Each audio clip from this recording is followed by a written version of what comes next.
اس راہ پر گامزن رہے جو کہ ایک روڈ میپ آپ تعین کریں. آج اس امر کی یقیناً پہلے سے بھی زیادہ ضرورت ہے. 98-99 میں جب ہم نے دھماکے کی اس وقت پاکستان نے ایک بڑا سیریس چیلنج کا مقابلہ کیا. ساری دنیا ور اپ ان their arms to make Pakistan default and to face trouble. اور اس وقت یہ تھا کہ اس نے کیوں ایٹمی دھماکے کیے ہیں, اس نے کیوں پاکستان کو ایٹمی قوت حکومت بنایا. ہم نے وہ فیس کیا. آپ سب نے دعائیں کی, محنت کی. ہم اسی دونوں ہاؤسز میں پاکستان اس میں سے نکل آیا. ہم نے 2013 میں بھی یہ دیکھا کہ جہاں ہماری ایک کمبائن ایفرٹ ہوگی, جہاں ہم ایمانداری کے ساتھ اس ملک کے لیے کریں گے, اللہ تعالیٰ کی برکت میرا ایمان ہے کہ اس میں شامل ہوتی ہے اور پھر ہم اس مصیبت سے نکل جاتے ہیں. تو میں عرض کر رہا تھا کہ آپ سب سے زیادہ ضرورت ہے کہ ہم ایک ہو کر ایک ہم روڈ میپ تعین کریں, ایک ہم معاہدہ کریں کہ پاکستان کی معیشت کو ہم نے کس طرح لے کے جانا ہے. اور میں دوبارہ سب کو دعوت دیتا ہوں, آئیں ہم سب مل کر بیٹھے, ملک کے معاشی مستقبل کے بارے میں ایک قومی سوچ اپنائیں. مجھے کبھی امید ہے کہ ان اقدامات کی تکمیل میں ہمیں ریاست کے تمام اداروں کی مکمل حمایت حاصل رہے گی. حمایت حاصل رہے گی. شہباز شریف صاحب کچھ عرصہ پہلے تک کیا کہتے تھے یہ بھی سنوا دیں. چلیں تھوڑی دیر بعد سن لیں گے اور پھر بلاول صاحب کی بھی گفتگو ہم سنائیں گے کہ اس وقت بھی کیا کروشل سچویشن نہیں تھی آئی ایم ایف کے پاس جانے کی. علی گور بلوچ صاحب, آئی ایم ایف کے پیکیج کے آنے کے بعد بھی موڈیز کا خیال ہے کہ شاید پاکستان کی معیشت جو ہے ابھی فوری بحال ہوتی نظر نہیں آ رہی ہے. عمران خان صاحب کہتے ہیں کہ اس منی بجٹ سے نہ صرف مہنگائی بلکہ بے روزگاری بھی بڑھے گی, اور پھر انہوں نے کہا کہ الیکشن ان کو آپ لوگ دیتے نظر نہیں آ رہے, جس پر انہوں نے پر امن احتجاج کی بھی کال دے دی ہے اور جیل بھرو تحریک جو ہے وہ بھی ہے. کیا کہتے ہیں, یہ کیسے برداشت کرے گی قوم؟ بسم اللہ الرحمن الرحیم. بالکل آپ کی کافی باتوں سے میں اتفاق کرتا ہوں, اور عمران خان صاحب کی بات سے بھی میں اتفاق کرتا ہوں کہ مزید ظاہر ہے کہ منی بجٹ آنے سے مہنگائی جو ہے بڑھے گی, چونکہ ان تمام معاملات کو میرے اور آپ سے زیادہ عمران خان صاحب ہی جانتے ہیں, چونکہ انہیں پتہ ہے کہ انہوں نے پچھلے 3.25 سال میں پاکستان کی معیشت کے ساتھ اور پاکستان کی سیاست کے ساتھ کیا کیا کھلواڑ کیے ہیں, کس طرح سے اس کا بھرکس نکالا ہے, کس طرح سے اس کی تباہی کی ہے. جس آدمی نے اپنے ہاتھوں کے ساتھ کوئی تباہی کی ہو اس کو اندازہ ہوتا ہے کہ نقصان کتنا ہو چکا ہے. دیکھیں, گزارش کرنے کا مقصد یہ, ابھی میں نے بھی ٹی وی پر دیکھا نیازی صاحب بیٹھ کر, عمران نیازی صاحب جو ہیں وہ بھاشن دے رہے تھے, اور مجھے تعجب ہوا. ایک تو وہ مطلب ہے کہ چیزوں کی قیمتوں کا کمپیریزن کر رہے تھے. مطلب ہے کہ کوئی تھوڑے سے ایتھکس اور شرم ہوتی ہے کہ بھائی آپ کمپیریزن آج کر رہے ہیں ان معاہدوں کے اوپر کہ جو تاریخ کے آپ نے سب سے بڑے قرضے لیے اور آپ کے دستخط ہیں آئی ایم ایف کے اوپر. اصل بات یہ ہے ضمیر صاحب کہ ہمارے درمیان اور آئی ایم ایف کے درمیان ایک ٹرسٹ ڈیفیسٹ بھی پیدا ہو چکا ہے, چونکہ جس طرح سے نیازی صاحب نے معاہدہ کیا اور جس طرح سے اپنے حکومت میں جب دیکھا عدم اعتماد آ رہا تھا اور اس سے مکر گئے, اور پیٹرولیم کی قیمتیں جو تھیں معاہدے کی خلاف ورزی کرتے ہوئے صرف اپنے سیاسی مقاصد حاصل کرنے کے لیے ملک کی معاشی تباہی کی اور اس سے پھر گئے. اور اس کے بعد صرف یہ نہیں ہے, ان کے وزیر خزانہ جو تھے شوکت ترین صاحب, انہوں نے تو صوبائی وزیر خزانہ کو خط لکھے کہ آئی ایم ایف کے ساتھ نہ کریں, آپ سیاسی جماعتوں سے مخالفت کریں, دشمنی کریں, لیکن آپ ملک کے ساتھ تو دشمنی نہ کریں. پھر جو آپ نے قرضے لیے ہیں, کہیں پر آپ نے کوئی انفراسٹرکچر بہتر نہیں کیا, کہیں کوئی ہاسپٹلز کی ریہیبلیٹیشن نہیں کی, کہیں کوئی آپ نے اور بڑا پروجیکٹ نہیں کیا, ماں سوائے اس کے کہ وہ پیسہ سارا جی یہ سونامی ٹریز مہم پہ لگا دیا, یہ فلاں کاموں پہ لگا دیا, جو کاغذوں میں جمع خرچ ہے عملی طور پر کہیں نظر نہیں آتا. واقعی پاکستان گمبھیر حالات میں, یہ ایک حقیقت ہے. لیکن جس طرح سے کہ آج ڈار صاحب نے اپنی سپیچ میں کمپیریزن دیے, انہوں نے بھی کمپیریزن دیے کہ پہلے ہمارے ٹائم میں کیا تھا, ہمیں 13 میں چیلنجز کیا تھے, ہم نے ان چیلنجز کے اوپر عبور کیسے حاصل کیا, ہم پاکستان کو بہتری کی طرف کس طرح سے لائے, پاکستان میں مہنگائی کی ریشو کیسے کم کی, پاکستان میں بجلی کے بحران کو کس طرح سے ختم کیا, پاکستان میں دہشت گردی کا خاتمہ کس طرح سے کیا, پاکستان کی اکانومی کو کس طرح سے سٹیبل کیا. تو آج گزارش کرنے کا مقصد یہ ہے کہ جو آج حالات ہیں اس کا تمام سرغنہ اور تمام جو موجب ہیں وہ عمران احمد نیازی صاحب چلیں اگر وہ پاکستان کی تاریخ چلیں قرضے لے لیے اکانومسٹ بیٹھے ہوتے تو میں ان کے ساتھ کر لیتا، لیکن یہ تو سادی باتیں ہیں نا، یہ اکانومی پر نہیں ہو رہی. بالکل دیکھیں آج وہ گھی کی قیمتوں کا کمپیریزن کر رہے ہیں. مجھے میں آپ کی وساطت سے پوچھتا ہوں 40 روپے کلو والی چینی 140 پر کس نے پہنچائی؟ خیر 85 پہ چھوڑ کے گئے تھے، 100 سے واپس آ گئی تھی، 100 سے واپس آ گئی تھی، 100 سے واپس نہیں آئی، 100 سے واپس آ گئی تھی، 120 پر آئی تھی. دیکھیں 100 روپے 115 والا ڈالر 200 پر کس نے پہنچایا؟ فلور آف دا ہاؤس آپ بھی وہیں پہ موجود تھے، انہوں نے بولا ہے. دیکھیں نور عالم آج بھی اپوزیشن میں بیٹھے ہیں، وہ اپوزیشن کی نمائندگی کرتے ہیں، ہم ان کی باتوں کی سر معیشت کا سارا بوجھ آپ عمران خان صاحب پر ڈال دیتے ہیں، ذمہ دار ہیں معیشت کا نہیں، اکنامک سروے مجرم ہیں، چیخ کر بول رہا ہے پاکستان کی تباہی کے مجرم ہیں عمران نیازی صاحب. اکنامک سروے پاکستان میں سیاسی آ کے نکالا، سیاسی انتشار کے زمین بھائی مجرم ہے عمران غلط ڈاکومنٹ ہے. اکنامک سروے جو آپ لوگوں نے جاری کیا وہ غلط ہے، اس کے اندر جو اعداد و شمار ہیں وہ غلط ہیں. میں کون کہتا ہے وہ غلط؟ تو پھر آپ جب آپ دیکھتی ہیں تو وہاں سے پتہ لگتا ہے کہ 6% پہ گرو کر رہی ہے اکانومی پاکستان کی. میں امجد نیازی صاحب کی طرف جاتا ہوں. پاکستان کی مہنگائی کی آج کا موجب عمران نیازی صاحب کی کرپشن ہے. چلیں امجد خان نیازی صاحب، سر جی آج جو مہنگائی اور جو بے روزگاری کی طرف جا رہے ہیں، جو آپ کے لیڈر عمران خان صاحب نے بھی بتایا ہے سب کو، وہ کہتے ہیں کہ جی یہ سب کیا دھرا آپ کا ہے. بسم اللہ الرحمن الرحیم. ضمیر حیدر بھائی پھر پرانی بات میں نہیں کروں گا، لیکن پھر دہرانا بھی کچھ باتیں پڑتی ہیں کہ 2022 میں جب رجیم چینج ہو رہی تھی تو ہم کہہ رہے تھے کہ آپ ملک کے ساتھ ایسا نہ کریں، یہ آپ سے نہیں سنبھلنی، اور وہی ہوا کہ آج پاکستان بیسیکلی دیوالیہ ہو چکا ہے، اور کوئی بھی ایون آئی ایم ایف بھی آپ کے سامنے وہ شرائط رکھ رہا ہے جو پاکستان کے عوام کو مار دے گا. بیسیکلی تو انہوں نے ریفارمز ہی نہیں کی. اگر یہ کاش کے ریفارمز کرتے، اس کے بجائے کہ یہ دیکھتے آئی ایم ایف کی طرف، یہ اوورسیز پاکستانی کو اٹریکٹ کرتے. روشن ڈیجیٹل جو ہم اکاؤنٹس لائے تھے اسکیم، اس کو تو انہوں نے اس کا بٹھا بٹھا دیا، آج وہ بیٹھ چکی ہے. اور ان کا یہ کہنا کہ ہم جو ہے کون بٹھا کے گئے تھے 2022 کا اقتصادی سروے اٹھا کے دیکھ لیں، وہ کہہ رہا ہے، چیخ کے کہہ رہا ہے کہ 6% تک آپ کی گروتھ گئی ہے. آج ہم نے بجائے اس کے کہ دوسرے کی طرف دیکھنے کے پہلے اپنے طرف دیکھنا تھا. آج آپ نے تمام انڈسٹری بٹھا دی، جو چاہے ٹیکسٹائل تھی، چاہے لارج مینوفیکچرنگ انڈسٹری تھی، آٹو موبائلز تھی، آج آپ کی جو ہے کنسٹرکشن انڈسٹری بیٹھ چکی ہے. مجھے بتائیں کہ کون سا ایسا شعبہ ہے جس میں انہوں نے ریفارمز کی ہو، ٹیکس کلیکشن کے اندر ریفارمز کی ہو، جو میں سمجھتا ہوں کہ جو میجر ریفارمز مانگتے ہیں. ہم ان کو تقریباً 60,000 بلین پہ ہم ان کو دے کے رہے، 6,000 بلین پہ دے کے گئے تھے، سوری. تو وہ بھی ان سے اچیو نہیں ہوا، حالانکہ ہم کرونا جیسے مشکل حالات میں اپنے ٹارگٹ کو اچیو کر رہے تھے. ان کو چاہیے تھا کہ یہ ٹیکس کو براڈ کرتے، بہتر کرتے، لیکن آج انہوں نے امیر پہ ٹیکس نہیں لگایا، غریب کو پھر اس کا گلا دبا دیا ہے. آج آپ نے جنرل سیلز ٹیکس کو بڑھا دیا ہے، 17 سے 18 کرنے چاہ رہے ہیں.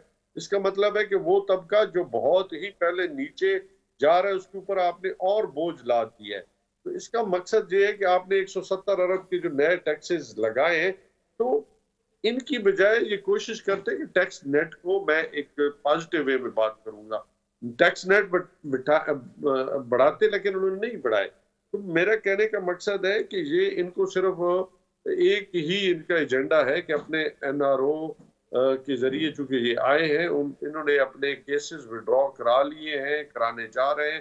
اپنا 1100 ارب جو ہے وہ جو کرپشن کا تھا وہ بالکل پیسہ انہوں نے معاف کرایا ہے، لیکن غریب پہ جو بوجھ لادا گیا ہے، جو لادا جا رہا ہے مزید ترین، اس سے ایک ہی چیز سامنے آئے گی کہ اسحاق ڈار صاحب کہتے ہیں، اسحاق ڈار صاحب زیادہ ہو بالکل گئی ہے.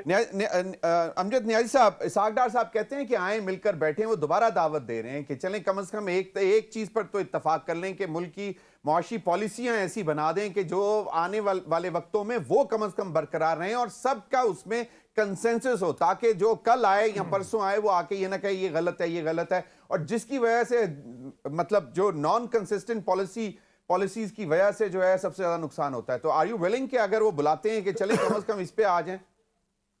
ضمیر حیدر بھائی، وہ بھی انہوں نے موقع گوا دیا ہے. وہ اس لیے گوا دیا ہے کہ جب ہم نے اسمبلی سے باہر آگے ہم نے فیصلہ کیا، پھر ہم نے اسمبلی میں جانے کا ہم نے وہاں پہ کوئی اللہ معاف کرے، ہم نے پاکستان کی بات کرنی تھی اور اپوزیشن لیڈر جو ہے وہ پاکستان تحریک انصاف کا حق تھا. اس سے دروازہ کھلتا کہ ریفارمز کی طرف بڑھتے، چاہے وہ اکانومی ہوتا، چاہے الیکشن ریفارمز ہوتا، الیکشن پروسیس کو بڑھانے کا ایک ہوتا. نیازی بھائی معذرت سے میں مانتا ہوں کہ اگر صرف مطلب یہ 43 لوگ واپس آئے تھے تو بات چیت شروع ہو جاتی، لیکن نہیں، یہ اب آپ لوگوں کو پھر آفٹر تھاٹ کیوں آتی ہے؟ مطلب ایک سوال یہ تھا کہ بات نہیں تھی، میری بات سنیں. جب ہم نے فیصلہ کیا نا پہلے کہ جی پاکستان تحریک، انہوں نے کہا جی کہ ہم تھرو پروسیجر جو ہے مکمل کریں گے. جب خان صاحب نے فیصلہ کیا تو انہوں نے سب کے استعفے قبول کر لیے کہ نہیں جی چلو آپ کا پوائنٹ آ گیا. میں چاہوں گا کہ ارشاد عارف صاحب کا بھی پوائنٹ لے لیں. ارشاد عارف صاحب، شہباز شریف صاحب پہلے کیا کہتے تھے اور پھر کیا نام ہے ان کا، ڈاکٹر احسن اقبال صاحب، وہ کیا کہتے تھے، یہ ذرا سن لیں. یہاں اسپیکر صرف $1 ارب کے لیے یہ اپنی پاکستان کی معیشت اور آزادی کو گروی کرے. ارشاد عارف صاحب، بلاول بھٹو زرداری صاحب نے بھی کہا تھا کہ IMF کا یہ معاہدہ پھاڑ دو، ہم نہیں مانتے، یہ عوام اور ملک دشمن معاہدہ ہے. میں کچھ نہیں بولتا. یور کمنٹ سر. ہماری جو سیاسی لیڈرشپ ہے، معذرت کے ساتھ جب ہم بات کرتے ہیں سیاسی لیڈرشپ پر تنقید کرتے ہیں تو یہ سمجھا جاتا ہے کہ شاید ہم اس کے علاوہ کسی لیڈرشپ کی حمایت کر رہے ہیں یا ان کو متون کر کے کسی اور کے لیے راستہ ہموار کر رہے ہیں. سیاسی لیڈرشپ کے انہی تضادات کی وجہ سے، انہی غلط بیانیوں کی وجہ سے، ایک دوسرے کو نیچا دکھانے کی جو ایک ان کی روایت ہے، اس کی وجہ سے پاکستان اس حال کو پہنچا ہے کہ سیاسیت میں استحکام ہے، معاشیت میں استحکام ہے، اور ہم گھٹنوں پہ کھڑے ہیں. اور $1 ارب جو کل تک $1 ارب کے لیے ہم آزادی اور خود مختاری گروی رکھ رہے تھے، آج عملاً گروی رکھ چکے ہیں. لیکن اس کے باوجود سبق سیکھنے کے لیے کوئی تیار نہیں ہے. اگر میں تقریروں پر جاؤں جو ساری سیاسی جماعتوں کی لیڈرشپ کرتی ہے پارلیمنٹ میں، پارلیمنٹ سے باہر، تو یوں لگتا ہے کہ کسی حکومت کا، کسی سیاستدان کا، کسی فوجی حکمران کا کوئی قصور نہیں ہے. اس ملک کے عوام کا سب سے زیادہ قصور ہے کہ انہوں نے یہ ملک کیوں بنایا، اور اب تک خون پسینے کی کمائی دے کر ان کے تللے تللے ان کی عیاشیاں کیوں جاری رکھے ہوئے ہیں. اصل قصوروار تو ہم عوام ہیں. آج کے بجٹ پر آتے ہیں.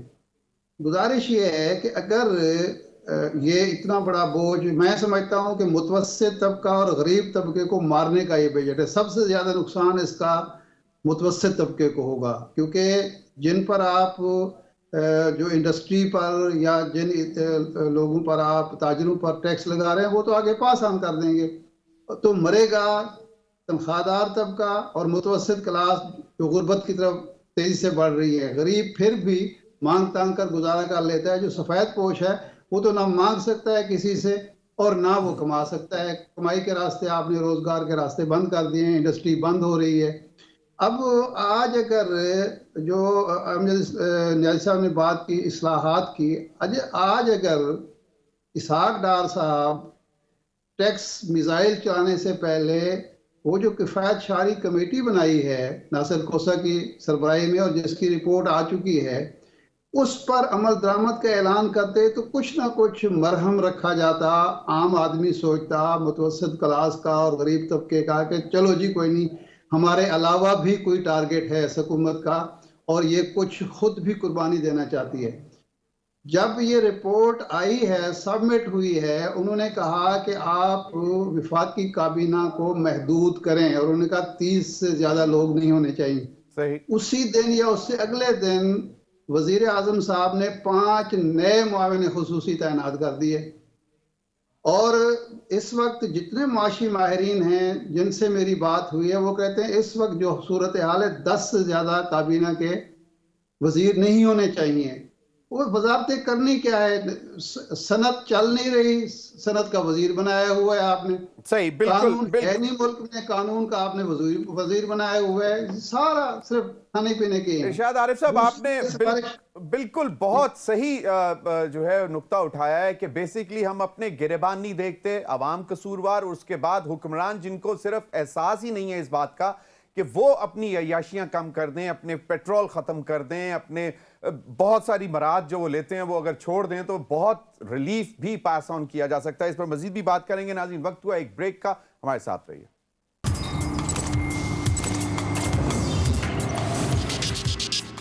ویلکم بیک ناظرین۔ ارشاد عارف صاحب، معذرت سے آپ کی بات مکمل میں سن نہیں سکا، آپ بات مکمل کر لیں سر۔ میں عرض کرنے لگا ہوں کہ اسی کفایت شعاری کمیٹی نے یہ کہا کہ آپ یہ جو ممبران اسمبلی کو ترقیاتی بجٹ دیتے ہیں، جس کی بدعت ضیاء الحق صاحب نے جنیجو کے دور میں شروع کی تھی، اور جو مجید نظامی صاحب اس کو کھاؤ پیو فنڈ قرار دیا کرتے تھے، میں معذرت کے ساتھ یہ دونوں ممبران اسمبلی موجود ہیں، جتنی کرپشن ان ترقیاتی فنڈز کے نام پر اس ملک میں ہوئی ہے، جس طرح قومی خزانہ لوٹا گیا ہے کہ ٹھیکیدار سے طے ہوتا ہے، اس کو ٹھیکیدار جو ہے کام بعد میں شروع کرتا ہے، اور جناب ممبر اسمبلی کو اس کا حصہ جو ہے منتخب عوامی نمائندوں کو پہلے پہنچ جاتا ہے۔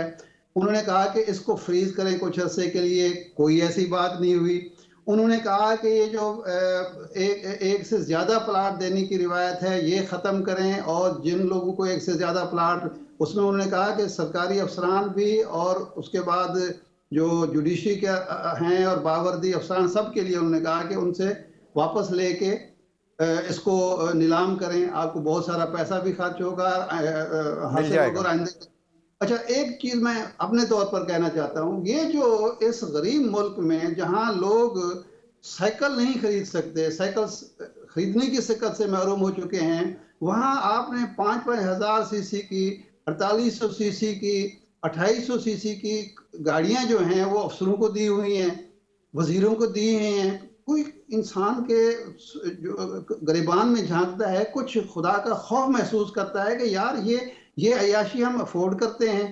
اس کمیٹی نے سفارش کی کہ یہ واپس لی جائے، ختم کی جائے، اور جو ہے نا اس سے پٹرول کی آپ کی بچت۔ مجھے وہ یاد آ گیا جی جنیجو صاحب کا ٹائم کے سزوکی پہ آ جاؤ، ایف ایکس پہ آ جاؤ، لیکن خیر اس زمانے میں بھی لوگ نہیں آئے تھے۔ ایک چیز جو اس سفارشات میں نہیں، میں کہنا چاہتا ہوں کہ ڈار صاحب نے کہا کہ جی تحقیقاتی کمیشن قائم ہونا چاہیے، معاشی تنزلی کیوں نہیں ہوئی؟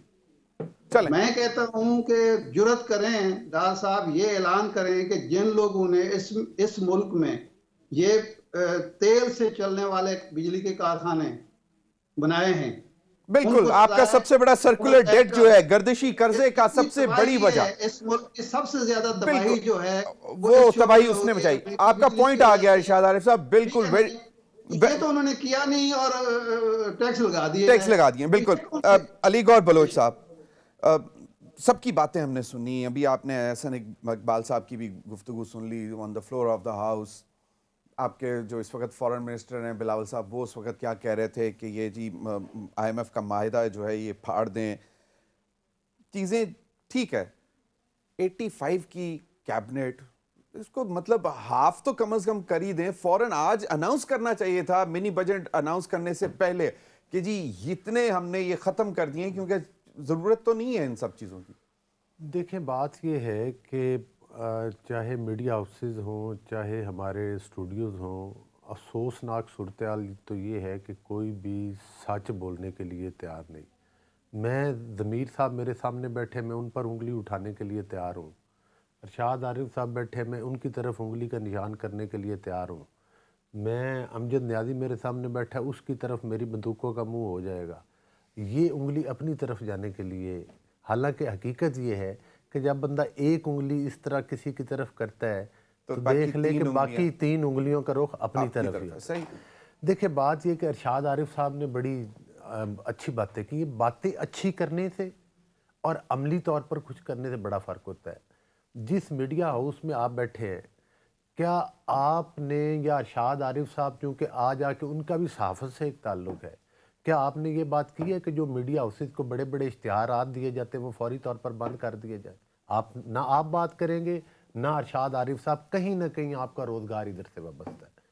دوسری میں یہ گزارش کروں گا، اس میں میری گزارش ٹھیک ہے، ہوگی، چلیں آپ کا پوائنٹ نہیں میرا پوائنٹ آ نہیں گیا، میری بات مجھے بات کرنے دیں نا جی۔ ٹھیک ہے، ارشاد عارف صاحب خاموشی سر اختیار کریں، سر آپ کو موقع ارشاد ملے گا، عارف صاحب تپش نہ محسوس کریں، خاموشی اختیار کریں، میرے ایک لفظ سے میں جانتا ہوں کہ آپ کو بہت صحیح بات کی آپ نے ارشاد عارف صاحب، اس کا باقاعدہ آپ کو میرے ٹائم دوں گا سچ میں۔ بولنے پہ آپ کو تکلیف ہوئی ہے، نہیں میں اس کا تکلیف نہیں ہوئی، کوئی تکلیف نہیں ہوئی، آپ آپ کو نے اور صحیح باتوں بات سے کی بھی ہے۔ ابھی تکلیف ہونی ہے، نہیں، لیکن آپ خاموشی کے ساتھ میری بات سن لیں، میں نے آپ کی باتیں خاموشی کے ساتھ سنی ہیں۔ ارشاد عارف اب صاحب، آپ کو جو تکلیف ہو رہی ہے اس کا ازالہ تو میں نہیں کر سکتا۔ ارشاد عارف صاحب، آپ خاموشی سے میری بات سنیں، میں ریکویسٹ کرتا ہوں، میں ریکویسٹ کرتا ہوں، ارشاد عارف صاحب میں آتا ہوں، آپ کی طرف ہی آتا ہوں، ارشاد عارف صاحب ان کا پوائنٹ مکمل ہو جائے میں آپ کی طرف آتا ہوں۔ پہلی بات تو یہ ہے کہ آدھے گھنٹے کی لمبی تقریر اس پورے لمیٹڈ پروگرام میں ارشاد عارف صاحب نے کر کے پہلی بات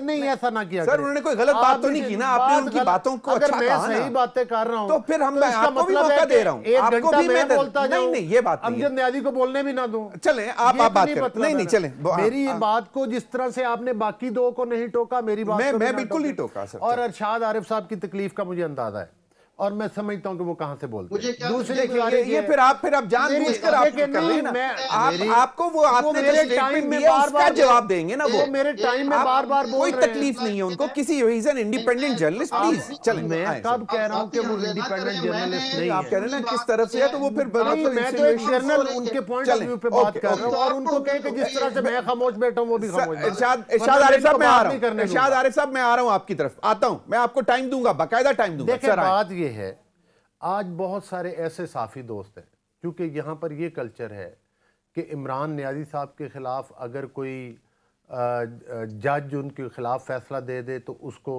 جلسوں میں کھڑے ہو کے دھمکیاں دی جاتی ہیں، چاہے وہ خاتون جج نہ ہو، کرمنل آفینس کیا جاتا ہے اور لالڈا پن اس حد تک ہے کہ ان چیزوں میں ان کو ریلیف ملتا ہے، ان کے سیاسی مخالفین میں کو اس سے آدھی بات کرنے کے اوپر ٹانگ دیا جاتا ہے۔ میں آپ سے اور ارشاد عارف صاحب سے پوچھتا ہوں، عمران نیازی صاحب تقریریں کرتے تھے کہ جناب ایم این ایز کو گرانٹس نہیں ملنی چاہیے، ان سے ریکارڈ نکال کے چیک کریں، امجد نیازی بیٹھے کتنے اربوں خربوں روپے گرانٹس انہوں نے ایم این ایز اور ایم پی ایز میں ریوڑیوں کی طرح بانٹی، یہ موقف تو عمران نیازی صاحب کا بھی تھا۔ ٹھیک ہے، دوسری بات یہ ہے، عمران نیازی صاحب کہتے تھے کہ 9 رکنی یا 10 رکنی کابینہ ہونی چاہیے، کیا عمران نیازی صاحب کے دور میں 9 رکنی یا 10 رکنی کابینہ اراؤنڈ 60 تھی، 85 پھر بھی نہیں تھی، ٹھیک ہے چلے مان لیا، آج بھی اتحادیوں کی حکومت ہے، کوئی نون لیگ کی گورنمنٹ نہیں ہے، ٹھیک ہے۔ دوسری بات یہ ہے کہ یہ جو اس وقت بات ہو رہی تھی کہ باقی تمام سیاستدان مجھے یہ بتائیں، یہاں کے اشرافیہ میں پاکستان کے ہمارے جو آرمی اسٹیبلشمنٹ اور باقی جو ادارے تمام ہیں، ہم چونکہ کفایت شاری پہ بات کر رہے ہیں، آپ ان کے بجٹ دیکھیں کہ اس پہ جو کہا ہے ارشاد عارف صاحب نے وہ بھی کہا ہے، میری گزارش میں آپ کی بات مانتا ہوں، واحد چاہے ہمارے سیاسی مخالفین ہی ہوں، واحد ایک سیاستدان ایسا شعبہ ہے جو پلاٹ نہیں لیتا۔ آج صحافیوں کی بھی کالونی ہے جو کہ گورنمنٹ سے مطلب ہے کہ ہیں کہیں نہیں ہیں، لیکن وزیر اعظم سے وہ جو منظوریں نظر ہوتے ہیں، مجھے پتہ ہے وہاں پر ظہیر صاحب کو ضمیر صاحب کو کوئی پلاٹ نہیں ملا ہوگا ایک مرلے کا بھی، تو جو منظوریں نظر ہیں ان کو پلاٹ مل جاتے ہیں۔ مجھے یہ بتائیں امجد نیازی کو پلاٹ الاٹ ہوا ہے یا مجھے ہوا ہے تو ہم سے واپس لے لیں۔ بات کرنے کا مقصد یہ ہے، جو معذرت کے ساتھ آپ بیوروکریٹس اور سینئر افسروں کے، چاہے وہ آرمی اسٹیبلشمنٹ کے ہوں، چاہے ایئر فورس کے ہوں، چاہے نیوی کے ہوں، ججز کی بھی تو ہیں، ججز کو بھی تو ملتے ہیں، ججز جہاں ان کی قربانیاں ہیں ہم ان کو خراج تحسین اور سلام پیش کرتے ہیں، لیکن جہاں پر غلط بات ہوگی تو کٹہرے میں پھر صاحب کچھ، کہ آج پاکستان بچانے کی بات ہو رہی ہے، ٹھیک ہے، تو مجھے یہ بتائیں، ایک گھر میں لینڈ کروزر 3 کھڑی ہیں سرکاری ملازموں کے گھر میں، آپ چھوٹے رینکس کے جا کر ملازموں کو دیکھیں، آج بھی پاکستان میں کچھ ڈپارٹمنٹ ہیں جن کے ایکڑوں میں سرکاری مکان ہیں، ایکڑ میں، 1 ایکڑ میں، 15 ایکڑ میں. یہ کیا ہو رہا ہے پاکستان کے ساتھ کھلواڑ؟ اس کے مجرم ہم بھی ہیں، سب ہیں، ٹھیک ہے. لیکن بات کرنے کا مقصد یہ ہے، یہاں پر صرف ایک بات ہوتی ہے کہ ادھر ایک لائن ڈرا ہوئی، ایک صحافی ایک پولیٹیکل پارٹی پہ تنقید کر رہے ہیں، میں تو اس کو صحافی نہیں مانتا دوسرا صحافی جو دوسرے پولیٹیکل لائن طریقے کے ساتھ، ان کو طریقہ آتا ہے نا بات کرنے کا. میری بات ختم ہو رہی ہے، اب سن لیں، ٹھیک ہے. ایک رواج بن چکا ہے، ٹھیک ہے. وہ یہ گورنمنٹ ہے، اس نے بات پوری کا کیا دھرا یہ ہے کہ عمران نیازی صاحب نے جو بھی، عمران نیازی صاحب تو کہتے تھے جناب باقی سارے چور اور ڈاکو، مجھے یہ بتائیں جو 6 کیرٹ کی انگوٹھیوں کی باتیں ہیں وہ غلط ہے؟ جو بی آر ٹی پشاور میں پیسہ کھایا گیا وہ غلط ہے کہ وہ پاکستان کی جتنے بھی وہ باقی بنی تھی عدالتیں ہیں، پروسیکیوٹ کریں نا. عمران خان صاحب نے 480 ارب روپے، عمران خان صاحب کے دور میں نیب نے 480 ارب روپے ریکور ہوئے. آپ نے نہیں 480 ارب روپے آن ریکارڈ ہے. چلے میں آپ کی اس بات کا جواب دیتا ہوں. عمران خان کے دور میں کتنے ارب روپیہ تھا جو انگلینڈ سے پاکستان کا پیسہ کہہ کے واپس بلوایا گیا تھا، کیبنٹ سے اس کی منظوری لی گئی تھی، اور ایک پاکستان کے وہ پراپرٹی کے جو ٹائکون کنگ ہیں ان کے وہ اکاؤنٹ میں آپ لوگوں نے اس ایک ایشو پر 6 میٹنگز کی ہیں اور اس کے بعد ڈیسائیڈ ہوا کہ نہ اس کو نہیں چھیڑنا. میری بات سنیں. کیوں نہیں آپ بیرسٹر شہزاد اکبر کو پکڑتے؟ کیوں نہیں آپ اس کو پکڑتے کہ بھائی تم پیسے جمع کراؤ؟ جس فرا گوگی کو ملک سے فرار کروایا گیا، پورے پنجاب کو غلط ہوا ہے، وہ بیچ کے کھا گئی، اور وہ سارا پیسہ آپ کو پتہ ہے سر بالکل صحیح کہہ رہے ہیں کس پر الزام جائے. عمران خان کے گھر تک باتیں نہیں گئی، عمران خان کے گھر تک باتیں نہیں گئی. ہو گیا، آپ نے ٹائم لے لیا. امجد خان نیازی صاحب یور کمنٹ، پھر میں چاہوں گا ارشاد عارف صاحب کی طرف.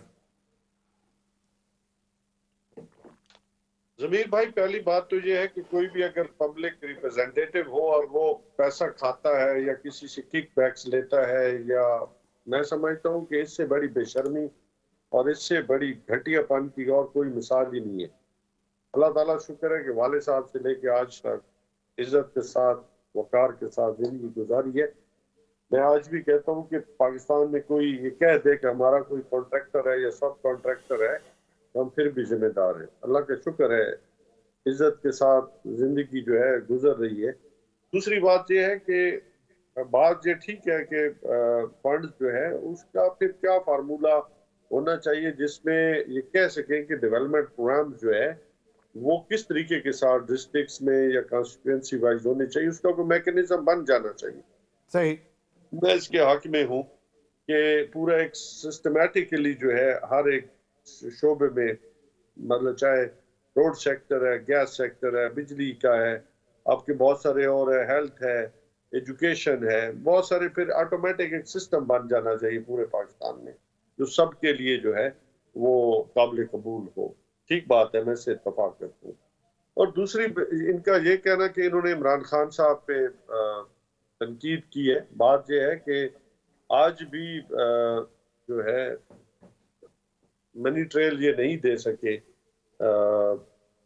اور کہتے تھے کہ یہ تو جی قطری کبھی خط لے کے آئے اور کبھی کہتے تھے جی ہم سر وہ عدالتوں میں معاملہ ہے، سزا بھی ہو گئی، نااہل ہو گئے، پاناما سے شروع اقامہ پہ وہ ہو گیا. دیکھیں آج کی بات کریں سر. اچھا، آج کی بات بھی یہ ہے کہ بے نامی اکاؤنٹس کس کے تھے، کاشانہ اسکیم کس کی تھی. اچھا، اس کے بعد وہ مقصود چپڑاسی مر گئے، ڈاکٹر رضوان مر گئے، تو کون حساب دے گا اس کا بھی؟ کون حساب دے گا؟ لیکن جس سر کی آپ کہہ سکیں کہ جی اب میں اتفاق کرتا ہوں، لیکن جو علی گور صاحب نے بات کی وہ زیادتی کی. ایک باقاعدہ اتنی بڑی رقم جو ہے وہ ایک فیور دیا گیا ایک شخص کو، اور وہ کہاں پہ ہیں آپ کے وہ بیرسٹر شہزاد، کیا نام ہے، شہزاد اکبر. تو وہ بھی بہت سارے سوالات ہیں، گرے ایریاز آپ نے بھی چھوڑے ہیں، لیکن میری بات سنیں نا ضمیر حیدر، سر عمران خان پہ کوئی الزام ہے تو مجھے بتا دیں جس میں ان کے بارے میں یہ کہا گیا ہو. چلیں آپ نے بالکل صحیح بات کی. اس کا جواب میں بریک کے بعد آ کے ارشاد عارف صاحب سے لے، کیونکہ یہ آپ نے بالکل صحیح بات کی ہے کہ کیا وزیر اعظم یا لیڈر جو ہے وہ اس چیز سے مستثنا ہو جائے گا کہ اس نے کچھ نہیں کیا تو اس کے نیچے جو اتارا وہ اس کی رسپانسبلٹی نہیں لے گا. اس پر بھی بات کریں گے ناظرین. وقت تو ایک بریک کا ہمارے ساتھ رہیے. Welcome back. ارشاد عارف صاحب, ایک تو یہ کہ جو عمران خان صاحب پر حملہ کیس کا جو ریکارڈ تھا جس میں اینٹی کرپشن ڈپارٹمنٹ کا بھی ایک شخص موجود تھا, وہ سارا ریکارڈ غائب ہو گیا, چوری ہو گیا, یہ نہیں معلوم. اور ہاؤسنگ سوسائٹیز کے حوالے سے جو بھی انویسٹیگیشنز ہوئی تھیں وہ بھی ریکارڈ غائب ہو گیا ہے. تو اس پر بھی کمنٹ کر دیں. اور دوسرا جو آپ اس وقت بات کرنا چاہ رہے تھے کیونکہ پھر میں سن نہیں سکا, تو اب سر جی ارشاد عارف. یہ ریکارڈ غائب ہونا اور ریکارڈ جل جانا یہ پنجاب کا ایک خاص ہماری روایت ہے, ماشاءاللہ بڑے عرصے سے چل رہی ہے. یہاں ایل ڈی اے بلڈنگ کو آگ لگ جاتی ہے, ریکارڈ جل جاتا ہے. یہ پہلی دفعہ نہیں ہوا تو اس کو تو اب برداشت ہی کرنا پڑے گا. علی گور صاحب نے 3 باتیں کی ہیں. پہلی بات تو انہوں نے یہ کہا کہ جی مجھے تکلیف ہو رہی ہے. مجھے کوئی تکلیف نہیں ہو رہی. عمران خان کے خلاف آپ جو بات کرنا چاہتے ہیں یا اپنے مخالفین کے خلاف کریں. مجھے تکلیف جو اس بات کی ہے, آپ ہیں لٹیروں کے ساتھی, ہمیں لٹنے والے لوگ.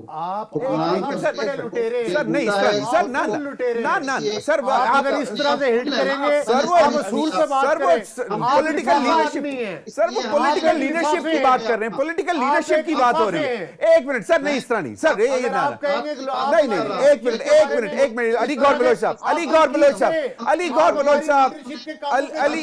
بلوچ صاحب اس طرح نہیں.